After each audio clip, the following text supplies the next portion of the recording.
But there is a lot on the line for my sanity as well, and being able to talk about two different decks instead of the same one means a lot.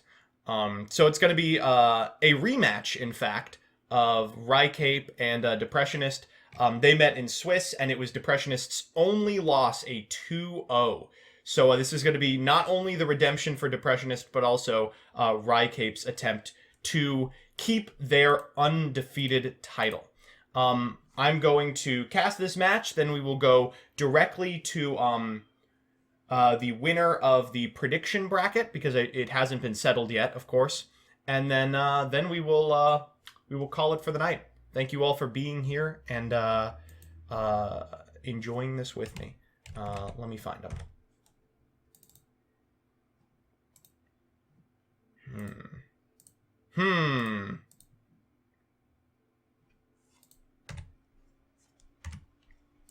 Where are they hosting? There they are. All right. I am going to give them about a minute, and then we will be off to the races. All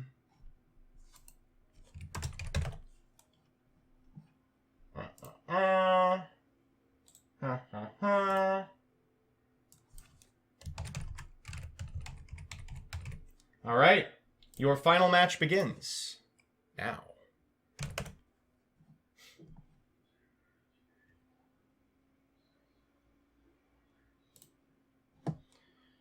All right, it all comes down to this. Depressionist on Eldlich, Rycape on World Legacy Mekk-Knight. This list is extremely spicy. Contains a lot of resource loops that I don't think people have either discovered or are taking seriously, and it has absolutely paid off for them. Chat here. Adamancipator overrated. Eldlich outdated. Long have we waited. Scars activated. And whoa! A start of Pot of Extravagance. I can't believe this card is in the Scars deck. Being met with an Ash Blossom Joy Spring, not too big of a deal. There are a ton of things you want to Ash in Mekk-Knight specifically. Hey, here's one of them, World Legacy's Memory. For that, we're going to get a purple, and purple, of course, can add just about anything you want.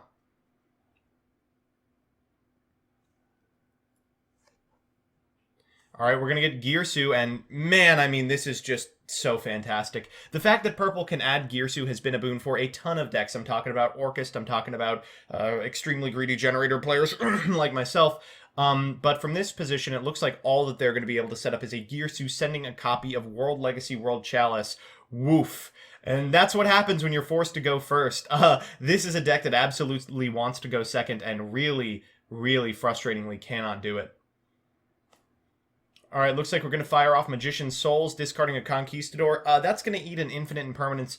Always good when you can fiend a 2/4 for that, and that Golden Land Forever does not float. A normal summoned effect Veiler, you know, you do what you gotta do to get to Halka Fibrax. And there's Link Haribo.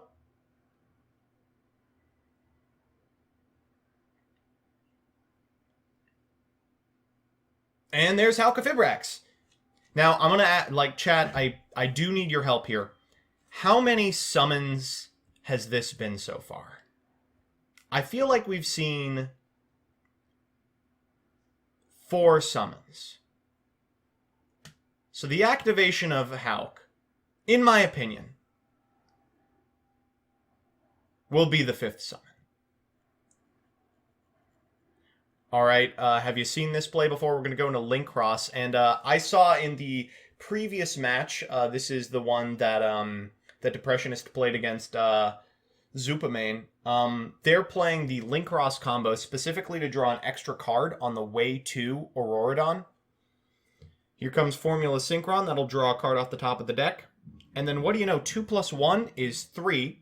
So after that, we can go into a copy of Martial Metal Marcher.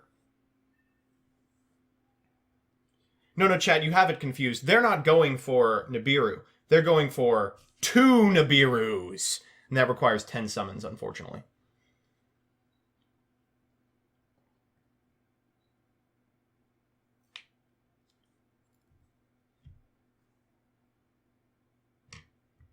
We'll see if Martial Metal is on the docket Usually you want to be going for Martial Metal when you already have an O-Line in Graveyard, but obviously that's not going to happen until you make it all the way to Auroradon.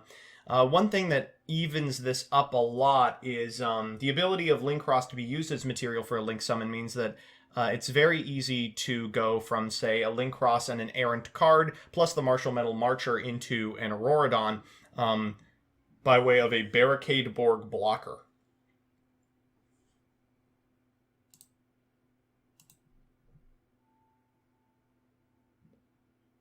And what do you know? There's the Barricade Borg blocker. And these two are both machines.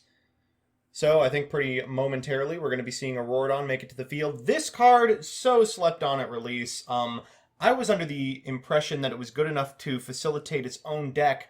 But then one day I splashed it in Eldlich and found out that, oh my god, this is legal.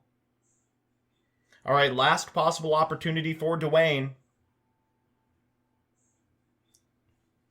Alright, gonna fire off this copy of Auroradon to get an O-Line. Okay, second last possible opportunity for Dwayne.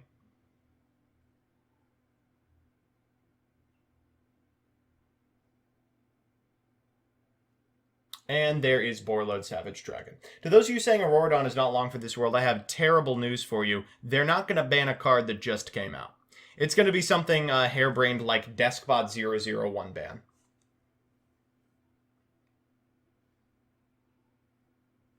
Alright, and from this point forward, unfortunately, there is no recourse to the negation. Nice column placement, lol! Rycape famously won the previous match by virtue of the column placement of his opponent being so out of whack. It's possible that a blue here would draw 2 cards and win the game.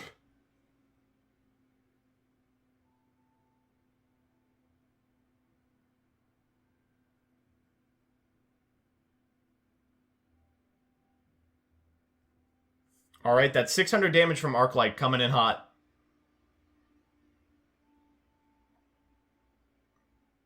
So what you're saying is Needle Fiber might be the problem card instead of Glow Up. Needle Fiber is clearly the problem card, but it's ridiculous to assume it'll be banned this early. We gotta give it 2 or 3 formats first. Alright, so this copy of Purple returns to the standby. Important when you're playing Mekk-Knight in real life to remember that.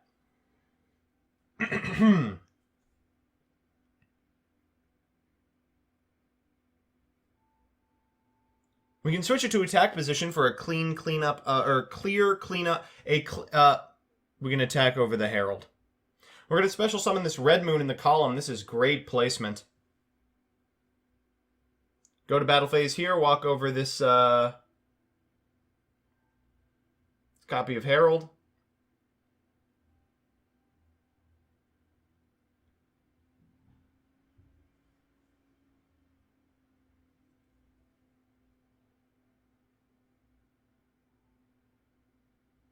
And then in main phase 2, we can potentially activate the copy of Red Moon. Obviously, this is going to feed the Boral Sword activation.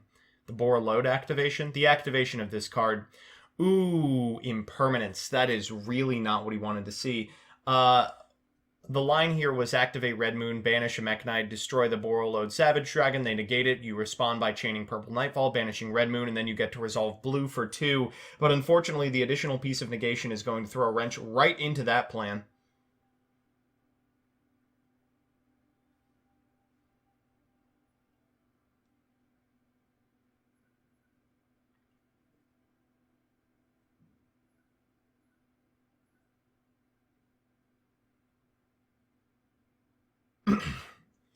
And thinking real quick, I don't know what about... do you tag out in response still? At that point, the tag out is just going to eat the Borreload activation.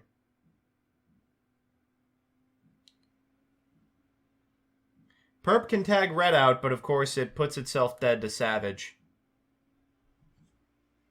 We are going to go for Perp. Perp targeting the Red Moon.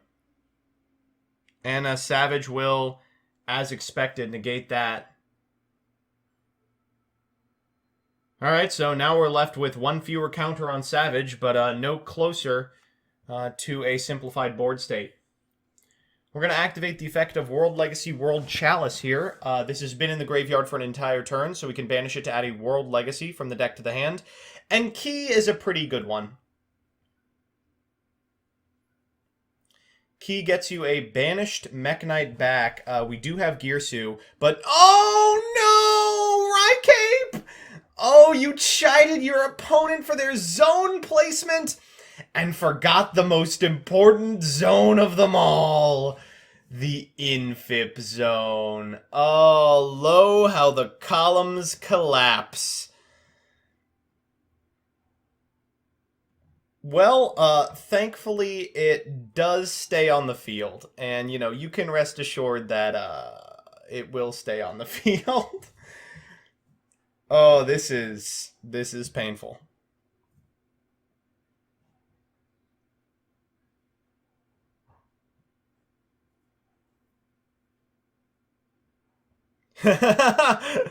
Yeah, this lost the game, says Rycape, and oh no, this is why Keck-Weight exists. And a pass back, a Scarlet Sanguine, oof. Obviously, you would want to be negating this card. We'll get an Eldlich from deck, and I think switching these monsters to attack position probably ends the game. It is, however, a pretty complex play, so I'm hoping that the Eldlich player is able to find it.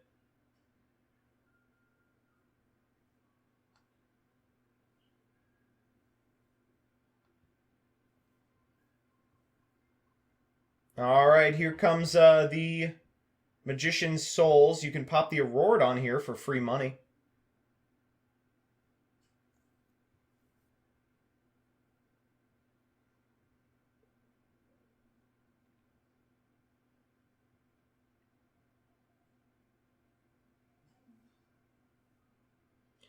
Instead, going to go into a copy of Nightmare Phoenix, popping that key before it becomes a big problem. Or not, just making it, I suppose, to get the Eldlich into the graveyard and then summon the Eldlich by sending a copy of the Elixir of White Destiny. From here we can banish the White Destiny from the graveyard in order to set a Golden Land spell or trap alongside the Sanguine that we activated at the end phase of last turn. Okay. I guess you might as well try for the purple. Just get a counter off the Borreload. Nah, just letting it go to the graveyard. Oh, we're dead if we do that. Hilarious.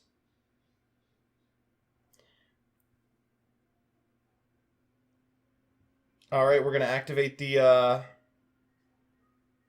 Scarlet Sanguine and the White Destiny. That's going to fetch a Conquistador, and I would expect a Haketo, since I think we've already seen the Golden Land Forever go to the graveyard.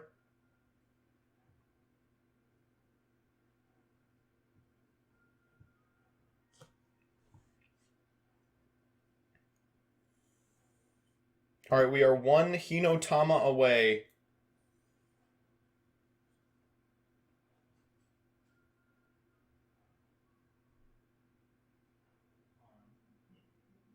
Chat saying Savage doesn't destroy. Yeah, they would allow it to resolve. At resolution, purple banishes itself, and Rycape dies to the direct attack. Well, that's a good one. Pot of Extravagance is a sweet rip off the top, but with 3 cards in the extra deck, this is going to be very difficult to win. Mambo, I think, is correct here. Dark Ruler no more into blue, only out, and even then, I mean, it's sus.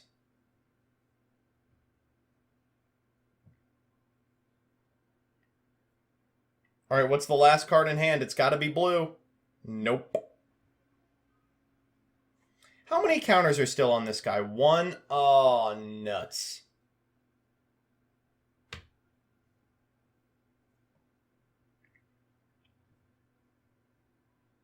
Neither of those Pot of Extravagances resolved this game. So it goes, so it goes.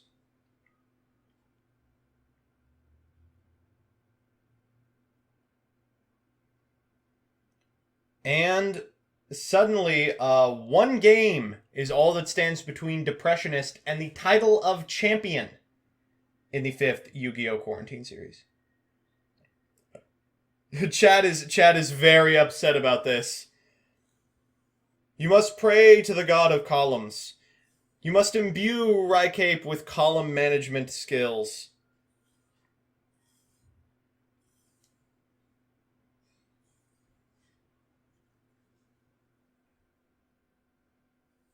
You must note the level harder.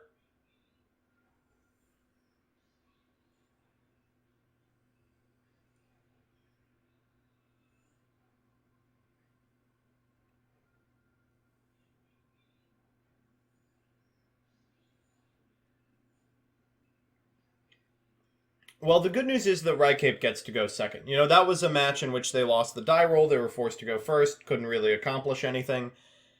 Going second, I think, is a much better scenario for them. They get to play the huge haymakers that give them game against much better decks like Eldlich, the Nibirus, the evenly matched, the Lightning Storms, etc., the Dark Ruler No Mores. And they get the columns, you know. That's also pretty important.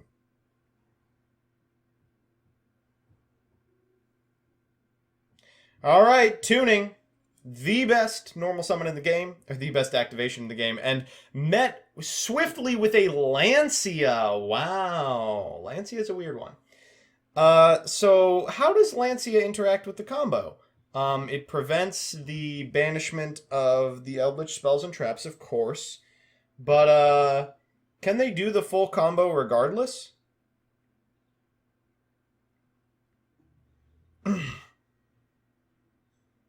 What was the bin off of the tuning? Oh, nice one. Oh, fantastic. Yeah, chat, I think we're on the same page here. Lancia does nothing against the combo. In fact, it actively aids it by keeping Jet Synchron in graveyard.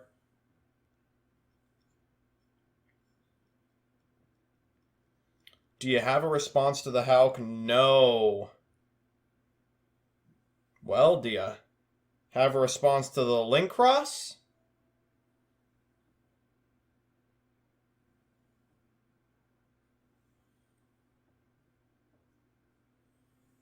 It's gotta be pretty much exactly Nibiru here. Whoa, that was a weird play. Oh, unwilling to go all the way in on this. Oh, this is cute.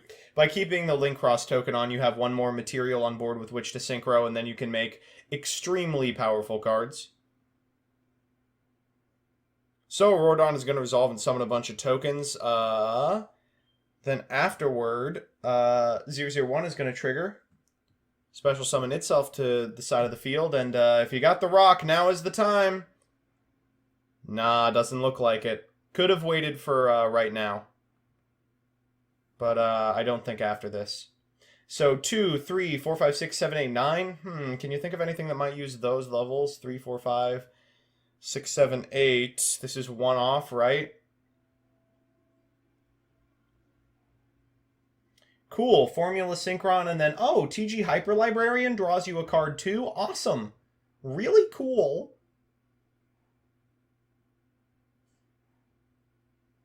And from here we get to go into Excel Synchron. That's a 5 and a 5. Boy, lucky that it's not a 5 and a 4, because if it was a 5 and a 4, boy, that'd be bad. Going to Savage here. How many did we draw this turn? We drew... what, 4? Tuning as a +5. We didn't even have to go into Crocosaur. This was absent Crocosaur. And couldn't resist, says, we do have to make the column. One of these columns is going to be occupied.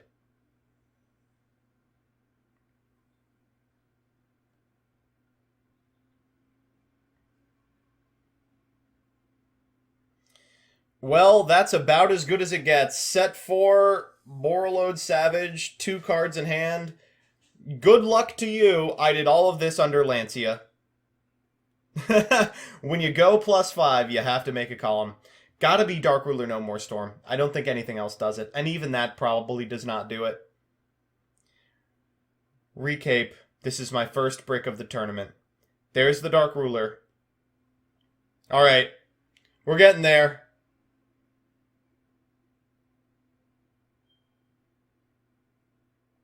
Special green. Green. Well, this is Scars. Chalice Dark Ruler no more, and 6th card Nibiru right on time. Oh no. Well, this is how democracy dies. This is how a format concludes.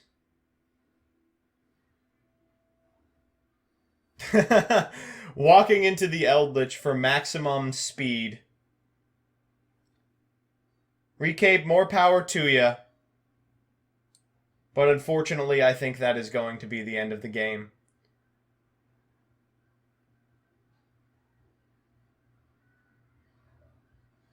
All this way, just to lack the gumption to beat, I don't know, +7 synchro combo. But worth noting, an absolutely unbelievable run from Depressionist as well. This is a rematch of the only round today that Depressionist lost, making it all the way here with this deck, executing combos perfectly and playing for longer than probably anyone else, just by virtue of the sheer amount of Eldlich mirrors they had to wade through. Wow, wow, wow. Congratulations to Depressionist, your Yu-Gi-Oh! Quarantine Series 5 champion, provided there is not a Gores in the hand of Rycape. And it looks like that is going to be it. Eldlich in a photo finish for the final damage. Chat, I know no one wanted to see Eldlich walk away with the ultimate victory, but you got to admit, an insane run from an extremely good player. Congratulations to Depressionist, and nothing to sniff at on the part of Rycape. An individual making it that far with that deck, I mean, really something.